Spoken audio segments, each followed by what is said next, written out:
Hello students, आज हम आपको भारत में करदाता की निवासी स्थिति के बारे में बताएंगे। जैसा कि आप जानते हैं कि भारत में आयकर अधिनियम 1961 के तहत करदाता को कर का भुगतान करना होता है, जिसके लिए उसकी निवासी स्थिति को ध्यान में रखा जाता है।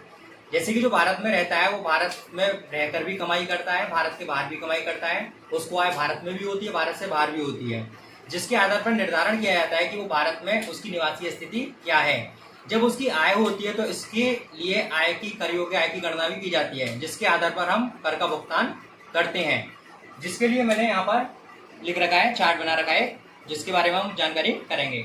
तो देखिए, हमारे यहाँ पर निवासी का प्रकार जो होता है वो ये 5 कंडीशन में होता है, जिसमें पहली कंडीशन होती है एक व्यक्ति, जो कोई भी एक व्यक्ति विशेष होता है वो इसका कर का भुगतान कर सकता है। सेकंड नंबर पर है हिंदू विभाजित परिवार। हिंदू विभाजित परिवार का मतलब कि ऐसा परिवार का मुखिया, उसकी पत्नी, विवाहित पुत्रियां, ये सभी हिंदू विभाजित परिवार में आते हैं। इसके बाद एक साझेदारी फर्म या व्यक्तियों का समूह, कोई भी साझेदारी फर्म जो 1932 के तहत पंजीकृत है या किसी प्रकार के व्यक्तियों का समूह, वो भी भारत में करदाता के लिए योग्य है। इसके बाद एक कंपनी जो भारतीय कंपनी अधिनियम 1956 के तहत पंजीकृत हो, और अन्य व्यक्ति की कोई भी अदर पर्सन जो भी इसमें सम्मिलित हैं। इसके बाद अभी हम पहली कंडीशन एक व्यक्ति के आधार पर लेकर चलेंगे, जिसमें हमारा एक व्यक्ति अगर होता है तो वो 2 चीज हो सकता है, निवासी या अनिवासी। निवासी अगर होता है तो उसकी 2 कंडीशन होंगी, साधारण निवासी और असाधारण निवासी। इनके लिए कुछ शर्तें होती हैं, जिन शर्तों के आधार पर हम निर्धारण करते हैं कि वो हमारा निवासी है या अनिवासी है। अगर निवासी है तो वो साधारण निवासी है या असाधारण निवासी है। इसके लिए शर्तें हमारी 2 होती हैं, जिसमें पहली शर्त होती है मुख्य शर्त और दूसरी होती है अतिरिक्त शर्त। पहली शर्त में होता है कि वह गत वर्ष में कम से कम 182 दिन भारत में रहा हो, या अगर वो शर्त को पूरा नहीं करता है तो गत वर्ष में 60 दिन और उससे पूर्व के 4 वर्षों में कम से कम 365 दिन भारत में वो रहा होना चाहिए। इसके बाद अतिरिक्त शर्त में क्या होता है कि वह गत वर्ष से पूर्व के 10 वर्षों में कम से कम 2 वर्ष और गत वर्ष से पूर्व के 7 वर्षों में कम से कम 730 दिन भारत में रहा हो। इन शर्तों के आधार पर हम निर्धारण करते हैं कि वो हमारा निवासी है या अनिवासी। अब देखिए, इसके लिए हम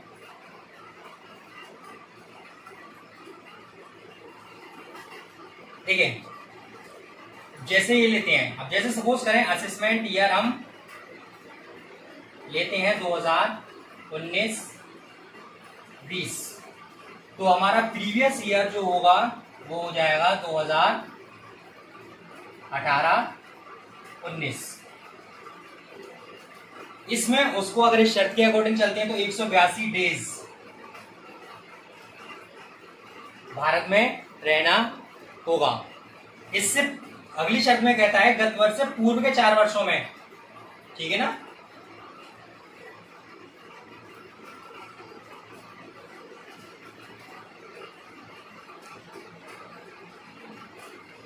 अब इससे पूर्व के 4 वर्ष जो होंगे वो आपके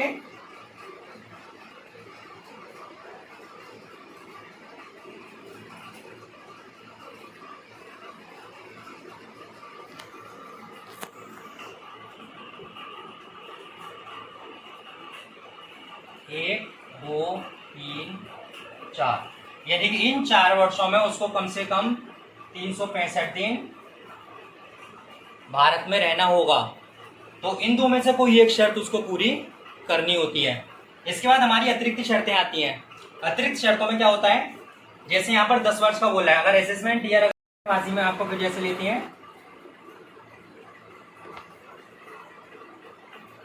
तो हमारा प्रीवियस ईयर क्या होगा। अब इससे पूर्व के 10 वर्षों को हमको लेना है, 2017-18,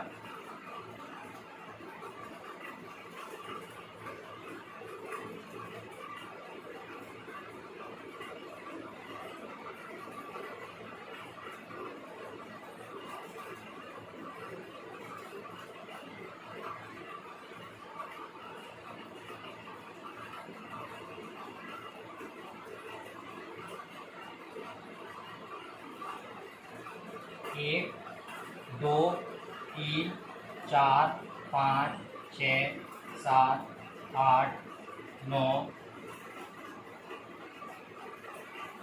और 10। दूसरी शर्त में हमारा गत वर्ष से पूर्व के इनमें कम से कम 2 वर्ष या